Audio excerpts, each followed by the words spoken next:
Well, Kuna Matata. Yes, I said that correctly. Kuna Matata. Yes, I got, well, my mum and I went to see it opening day, I should say. And, well, let's just say I went a bit overboard. Yes, that, and also at Event Cinema, we also have keychains. I'm missing one. That's just Simba on his own. When my sister went, she got me the Nala one. Now, this is 25 years in the making. Why didn't they release it the day of? But this is, I would not call this a shot-for-shot remake. This is definitely taken the story in a completely different, realistic take. A couple of the scenes that were taken out, I was happy to be taken out, including a lot of the fantasy scenes. I'm particularly talking about when I just can't wait to be king. That was turned into a bit more of a realistic sequence, and when he falls in love tonight, also went a bit more realistic tone. But the stories are almost identical regardless. I think going into the movie, I was very, very hesitant whether or not this one would be a lot of the charm, a lot of the whimsy I remember from the original one as seen in my review.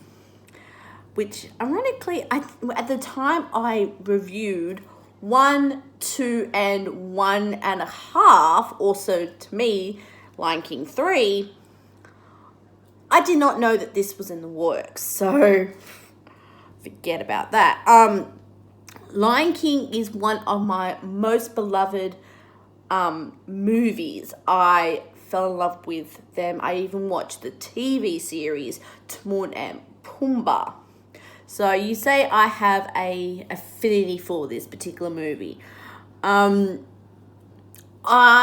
think the way Jon Favreau directed it was in honor of the original. He definitely used a lot of the same techniques, I think, that he used for Jungle Book. I cannot say that because I have not seen his version of Jungle Book. But I swear John took a camera, went to Animal Kingdom and shot it. That's how realistic. We even went to Africa and shot it, which I thoroughly liked and enjoyed about it. I love the fact that most of the cast sung, which I think was definitely different from the original movie when Simba, Nala, both versions didn't sing. Yes, they had a double. Do you think Matthew Broderick can sing? No way. With this one, they had the actors sing, which I think worked well for the movie. And loving the fact that Mufasa was the same.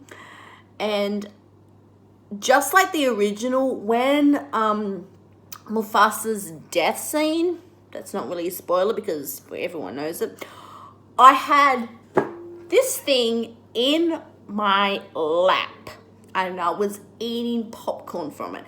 That scene, I literally had to put it beside me because I knew I would cry. And as my mother can attest, yes, that scene did bring the waterworks.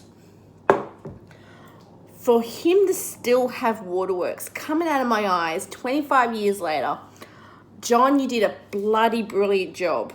I wasn't sure until I started seeing the ads, and John, you're brilliant, man. I loved it. This is definitely going into my Blu-ray collection. I'll definitely try and get this in Steelbook or whatever version they come out. I think if you loved the original, this is definitely an homage to that.